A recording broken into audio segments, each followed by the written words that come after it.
Hey everyone, Mark Kramer here from Birding by Bus. Hope you're all doing awesome. I'm recording here in our Miami, Florida home, but I am dreaming about being back in Alaska, one of my favorite places on the planet. So today I'm going to do something a little different with you.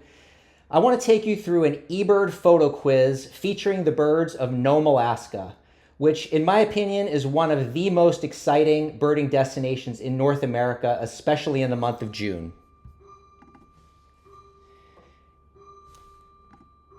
Every June, birders travel to Nome to search for Arctic specialties that are incredibly difficult to find anywhere else in the United States. The combination of tundra, coast, wetlands, and long daylight hours makes Nome a truly unique destination.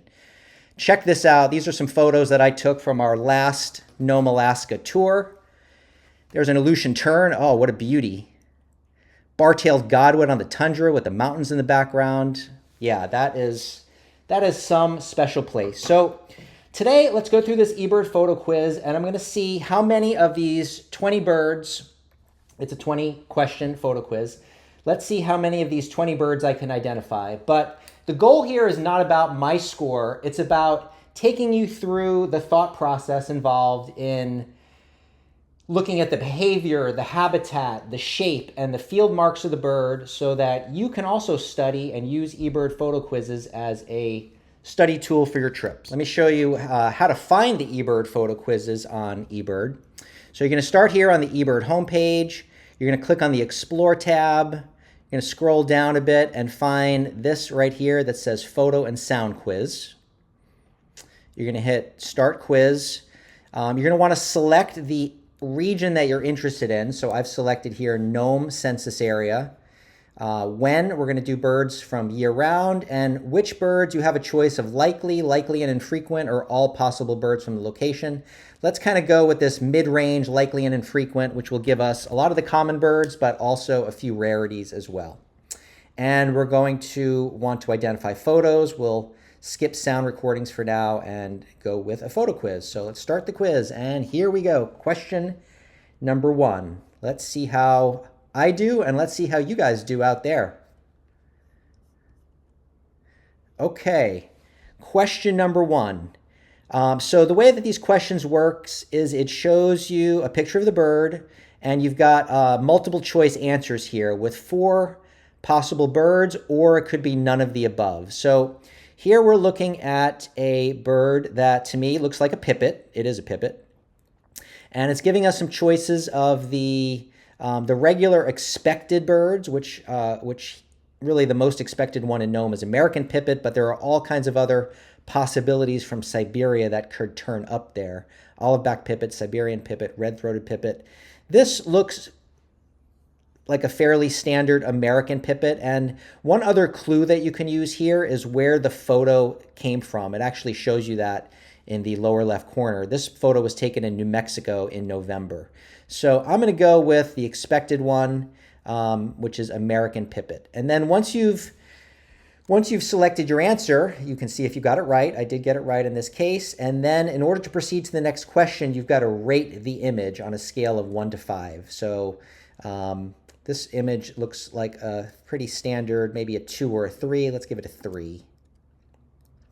Okay, question number 2. We are looking at some gulls taken in Erie, Pennsylvania. Even though the photo is from Erie, Pennsylvania, the birds that we're being quizzed on are birds of Nome, but the photos can come from anywhere. So looking at these 2 species, we see an immature type gull. These are not adults. These are young, let's say probably, I don't know, 2nd or 3rd cycle immature gulls that have fairly dark wingtips, light colored head, sort of brownish, grayish body, and pink legs. It's a fairly large gull. A bird with wingtips dark like this and kind of a light mantle to me looks good for a herring gull. So we're going to go with American herring gull. Hey, got it right. All right, on to question number 3. Ooh, some of the questions can be pretty challenging and the photos are not always great, but hey, sometimes in the field you get a bird that you only get a glimpse of, and it's not, always the perfect shot either. So here we've got a songbird with a reddish head and a brown body. The choices are pine grosbeak, redpoll, brambling, and common rosefinch. And if you want to get some extra clues, you can look at the lower left corner where the photo was taken. This photo was taken in Belarus, so that kind of tips me off that this bird is probably going to be one of the Eurasian vagrants that visit Nome. The closest match here, a bird with a red head like this and about this size and shape, is a common rose finch, which common rose finches are sort of like the Eurasian equivalent of a house finch. Let's see how I do. I was correct. Common rose finch. All right. This photo, I don't know, it's probably like a 1 or a 2. It's not a very good look at the bird. Okay, now we are looking at a shorebird. This is a medium-sized shorebird with a sort of medium-length straight bill, brown above, white below, sort of grayish legs, and working in a habitat that is rocky coastline. One other clue here, the photo was taken in Spain, which in Spain, the closest match to this bird, and also a bird that does visit Nome occasionally as a vagrant, is not the spotted sandpiper, but the common sandpiper. Common sandpiper is actually the Eurasian cousin of the spotted sandpiper. They do visit Nome. In the month of June, spotted sandpipers would have a spotted breast and underparts. Common sandpipers actually have a clear white breast at this time of year. This photo was taken in April, so if this were a spotted sandpiper, it likely would have spots. This bird doesn't have spots, and that supports my decision of calling this a common sandpiper. Boom, got it. On to the next. Question number 5. Ooh, this is a nice looking wagtail / pipit type bird. This is definitely a wagtail. The bird has a grayish back, an extensive yellow belly, a very long tail, and this is a good clue here, the black chin and throat. This is a vagrant species that visits Nome on occasion. It's not an eastern yellow wagtail, which is one of the resident species in Nome in summer, but because of the black throat and the sort of grayish back and the extra long tail, I'm going to call this a gray wagtail, which is correct. And it is one of the rarities that could turn up any time in Nome, Alaska. It's a pretty good photo. It's 3 leaning 4. Let's give it a 4. It's a nice close image. I like it. Ooh, okay, this is going to be a difficult photo here. We're looking at a very small photo of a small all-white gull alongside a ship taken in St. Louis, Minnesota in January 2022. Boy, that gull is really, really white. And in terms of all white gulls, you know, the classic one would be the ivory gull. And ivory gulls are pretty rare anywhere in North America, including in Alaska, unless you're all the way in northern Alaska on the sea ice. Glaucous gulls can also be all white, especially in their first year, but the proportions on this bird suggest kind of a smaller, more dainty gull. Was there an ivory gull in Minnesota in 2022? I don't really remember that, but that really does look to me like an ivory gull. It must have been a local rarity at that time. Let's try ivory gull for this one. Boom, it was an ivory gull. Very cool. Okay, photo quality, it's probably like a 1 or a 2. Let's give it a 1. Okay, guys, question number 7. What bird is this appearing in Nome, Alaska? Okay, so we know this is a shorebird. It looks to me, even though we don't really have a great sense of scale here, this is a fairly large shorebird with a long bill that's slightly upturned. That's a good clue, the upturned bill. Probably has longish legs.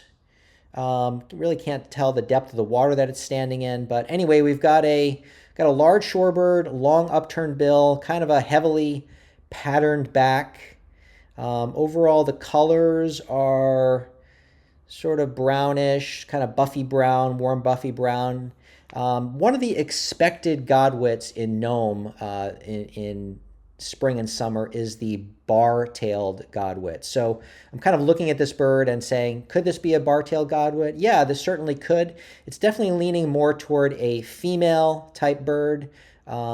Males have a richer, sort of rusty orange, reddish plumage, but the females are more subdued in color. They're sort of like warm, buffy brown. So this to me looks pretty good for a bar-tailed godwit. I can even see a little hint of barring on the tail, which is a good fit too. Let's try bar-tailed godwit.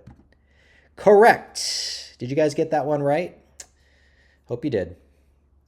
Good image, solid 3.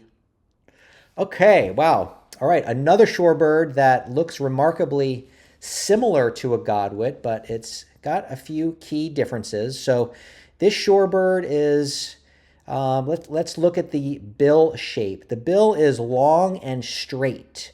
Godwits often have a slight upturn to the bill. This bird has a pretty thick, long, straight bill. The color is kind of a rich, rusty, rufusy red. We've got some interesting patterning on the back of the wings. This shorebird, even though, again, we don't really have a sense of scale here, I can sense that this one is probably medium in size, and everything here points toward a dowitcher type shorebird. Long, straight bill, medium-sized shorebird, kind of rotund, almost sort of like bowling ball shaped on the body.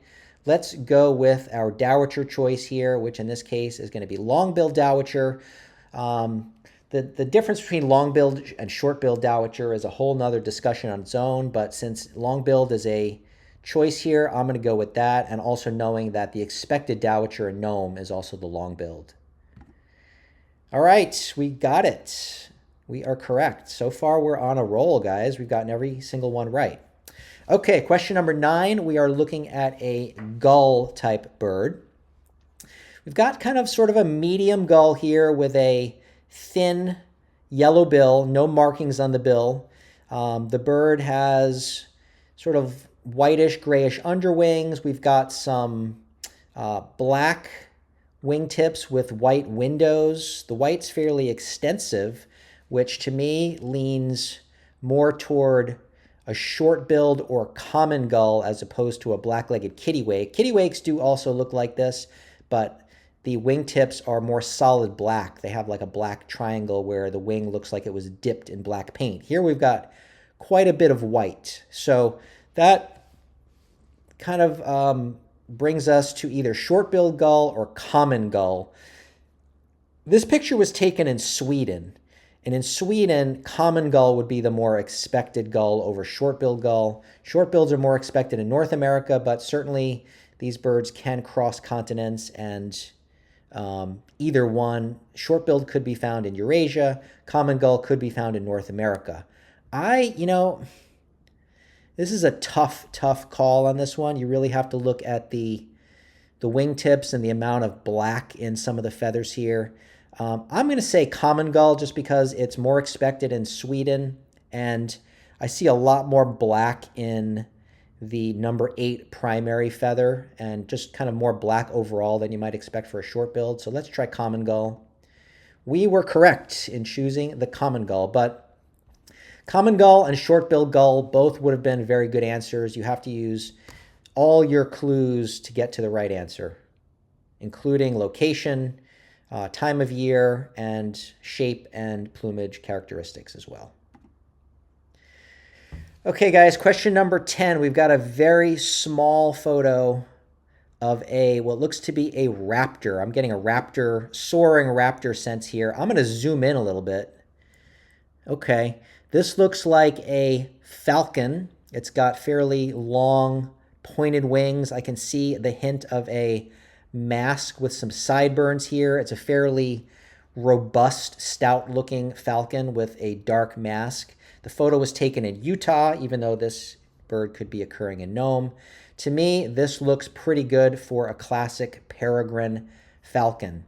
The other very stout, robust falcon that might be compatible would be a gyr falcon, and they also do occur in Nome, but this bird is pretty boldly marked on the face and just doesn't have the quite the build of a gyrfalcon, so I like peregrine for this bird. And we are correct once again. Because the bird is so small in the field here, I'm going to rate it fairly low. Let's rate it a 2.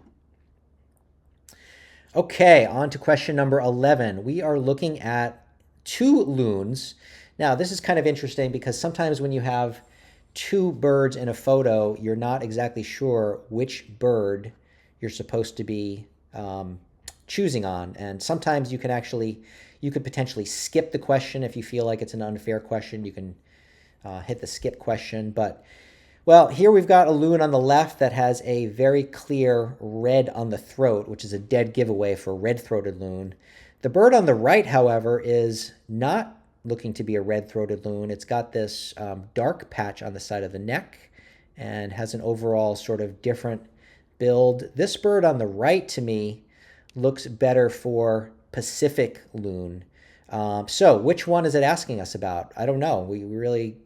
Sometimes you can try to figure out which bird is more prominent in the photo, but here they're both fairly prominent. I'm going to guess on this one on the left, which is a red-throated, but could the answer be Pacific loon? Yes. You could also skip the question if you feel like it's unfair. I think I'm just going to take a stab and try red-throated. And we were correct in selecting red-throated loon. Very, very good. One thing you can do that's also kind of fun is you can go straight to the eBird checklist where these birds were marked and see if the person also had Pacific loon on the checklist. Let's do that really quick. So I'm going to click on eBird. We're going to go to the person's checklist, which was done in April 2026 in California. And I'm going to scroll down to loons. And so they have several pictures of red-throated loon. They have several pictures of Pacific loon as well. And also they reported common loon in the checklist. But several of their photos have 2 loons. So when you're getting quizzed on those, it's a little bit of a guess as to which one the quiz is referring to. I know those questions can be a little bit tricky. But like I said, you could skip that question and move on to the next if you feel it's unfair. One thing you can do here, after the question is over, there's a couple of check boxes here where you could say that the bird was not identifiable due to multiple species. I'm going to go ahead and check that box for anybody in the future that does a quiz on this photo. Question number 12. Ooh, another gull. Gulls are tough, right? Yeah, everybody has a hard time with gulls because they are so challenging. But here we've got a fairly large gull with a hefty bill, yellow bill with a red spot on the bill. The bird has kind of a dusky head. It is coming into adulthood. Perhaps it's not quite hit its 4th or adult year. The bird has a light gray mantle, this color on the back and the top of the wings. This is the mantle area. And the wingtips are also very gray, where the wingtip color matches the color of the mantle, all gray. Bird has pink legs.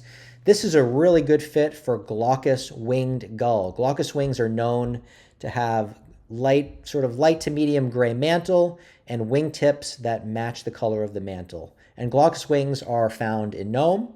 That's a good fit, so let's go with glaucous winged gull. Hey, we got it right. Very, very good. Okay, on to the next. Okay, here we've got a songbird, a small songbird with a very cute looking face. It's got big eyes, it's got a small pointy bill, and it's got this red crown stripe, which is a pretty good field mark for ones that a bird that you probably know.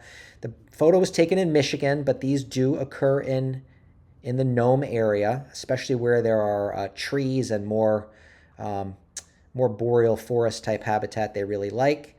This is a classic ruby-crowned kinglet. Now notice when you go to the choices here, eBird's trying to trick us a little bit. We've got Arctic warbler, common chiffchaff, golden-crowned kinglet, and willow warbler, but they actually don't list ruby-crowned kinglet, so best choice here is none of the above. And we were right. Ruby-crowned kinglet was the answer. Next one. Oh, more gulls. You guys love gulls, right? Okay, this is a special gull that is a very nice target in Nome. This is kind of a medium medium gull with a tri-colored wing. Note the white triangle in the middle of the wing, a dark outer wing, and gray color near the shoulders and the inner wing. This is a classic wing pattern for a Sabins gull. Some people call them Sabins, some people call them Sabines. We also had somebody on our most recent tour that called them the Sabines gull. I say Sabins gull. This is a classic Sabins, and it's a great, great Nome target. They're not found there in huge numbers, but on a good day, you could see a few, or sometimes even at the Safety Sound, I've seen them in by the dozens over there. Sabins gull. We got it right. How are you guys doing on the quiz so far? So far, so good? Let's move on. We're 3/4 of the way there.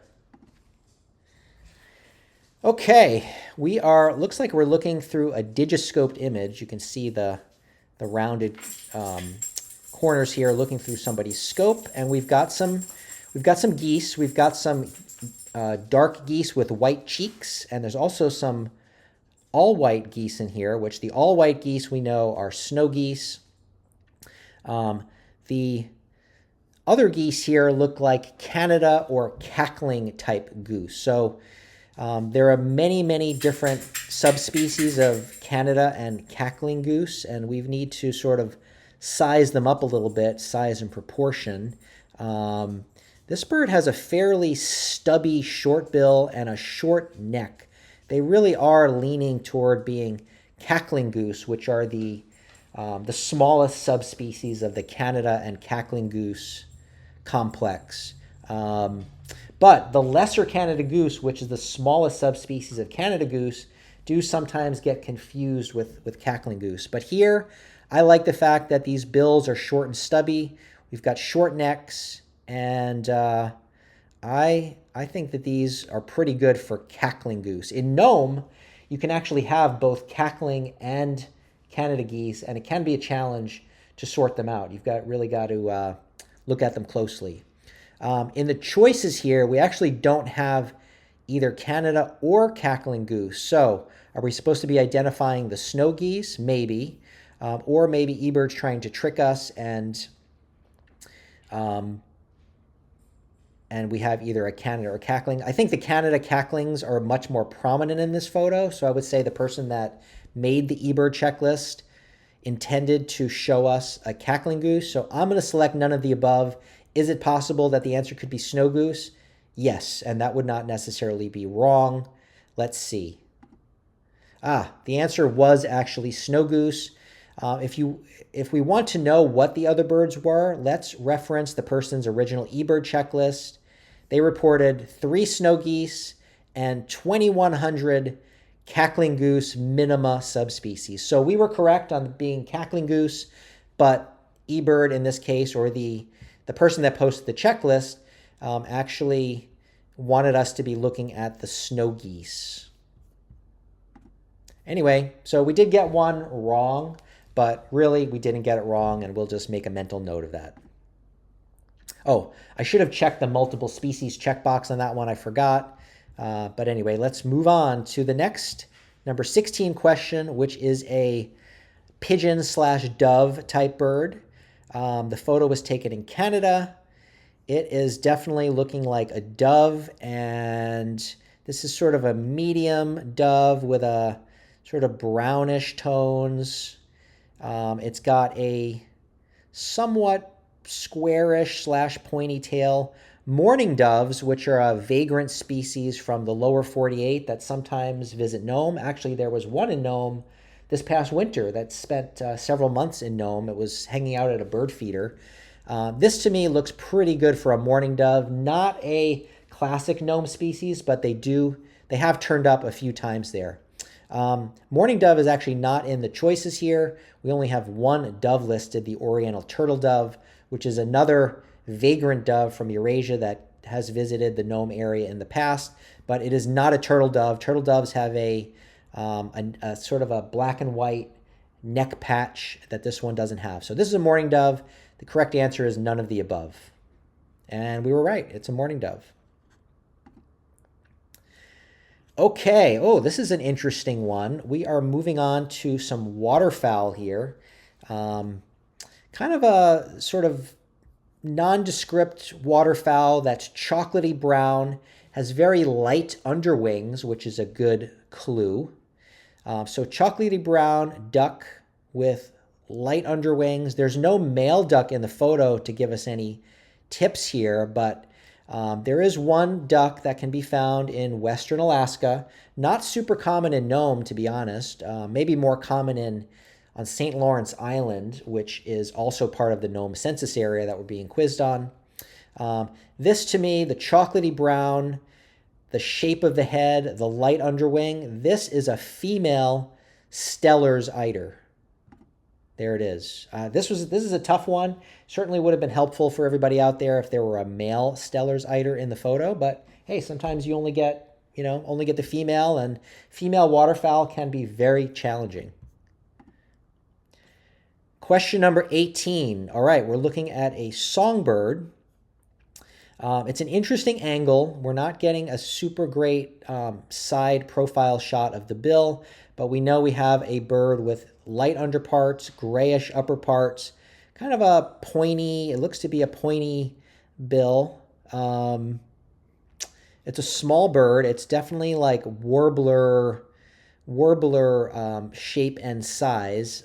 It's tough to assess the field marks on this one because we only have one angle and it's not the best angle. So what else can we use for clues? Where was the photo taken?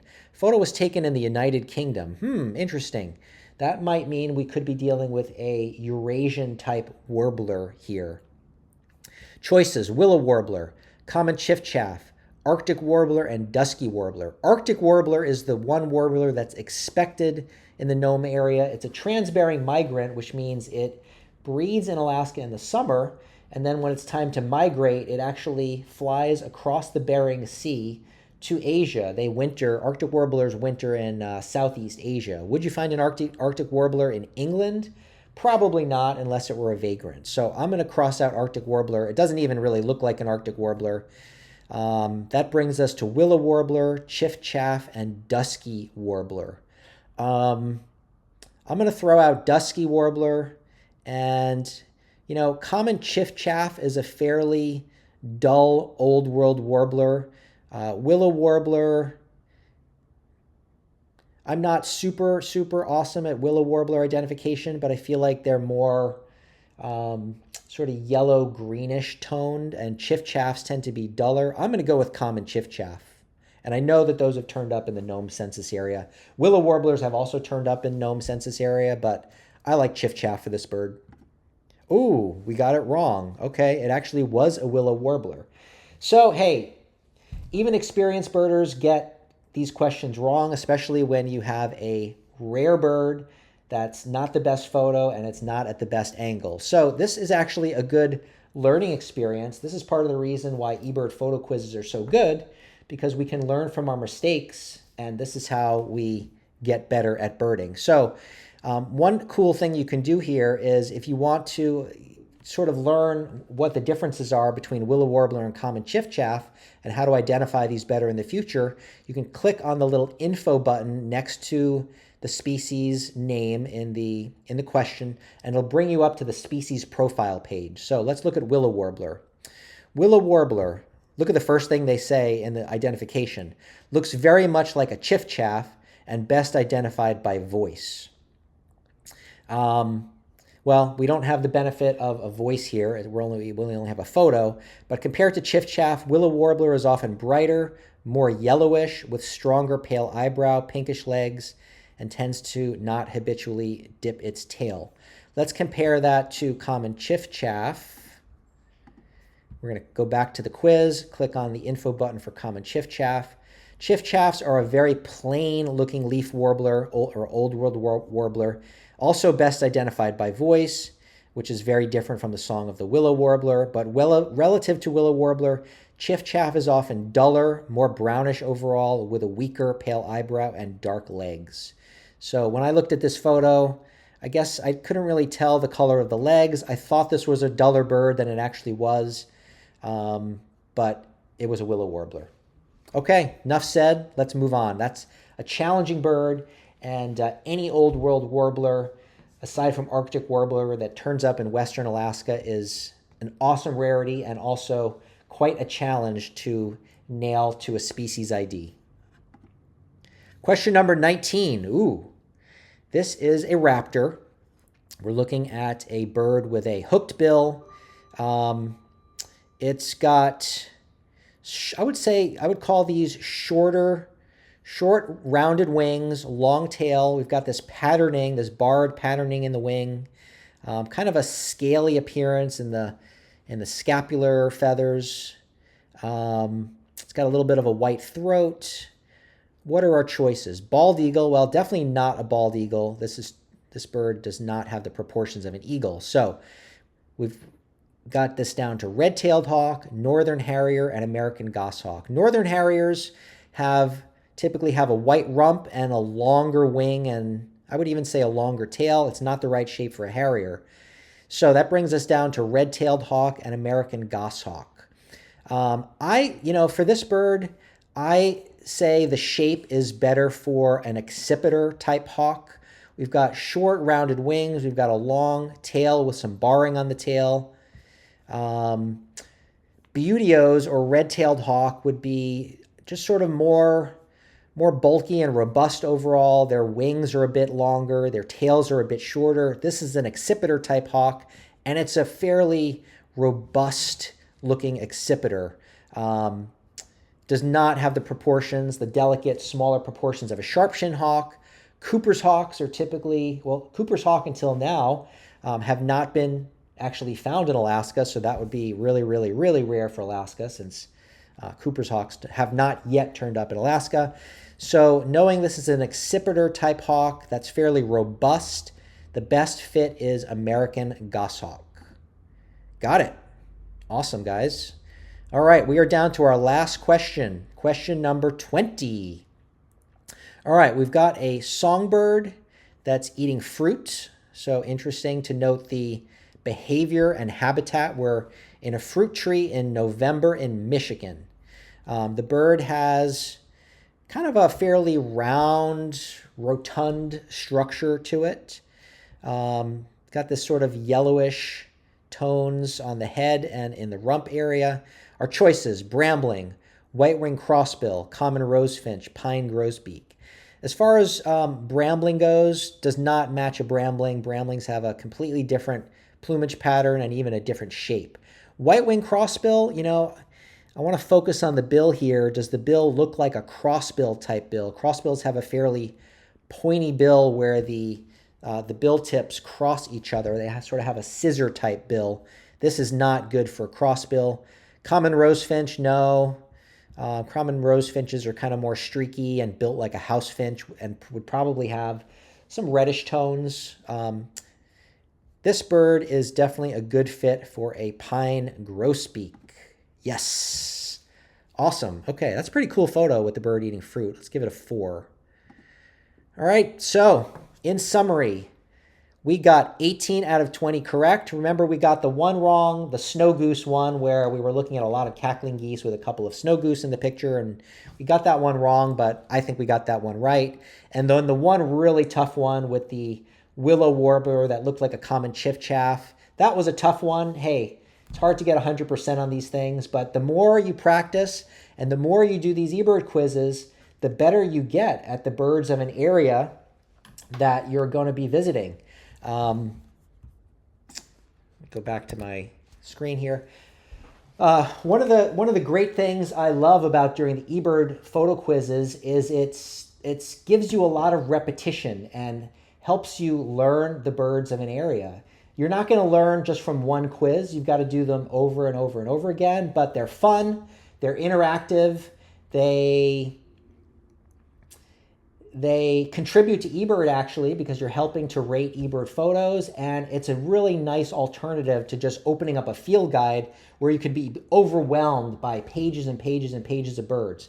These eBird photo quizzes are good at targeting the birds that you could potentially be seeing. They're a great study tool, and it's just really, I enjoy them a lot, and I think it's a something that everybody should try. So how did you do on the quiz? I hope you guys had fun with this. I certainly did. But nothing really compares to actually being in Nome, Alaska, on the tundra, on the wetlands, on the coast. It is a really, really awesome place to be in late May and through the month of June. I can't wait to be back there next year. Birding by Bus is going to be leading a trip in 2027 from June 6th to the 10th. We would love to have you guys come along. In the meantime, get studying, enjoy these eBird photo quizzes, and we will see you for the next quiz. I am thinking about doing an ADAC Alaska quiz for the next one, which should be really interesting as well. And who knows, we'll maybe start a little video series and do some more fun eBird quizzes together. So until next time, dream, discover, and bird on. This is Mark Kramer signing out.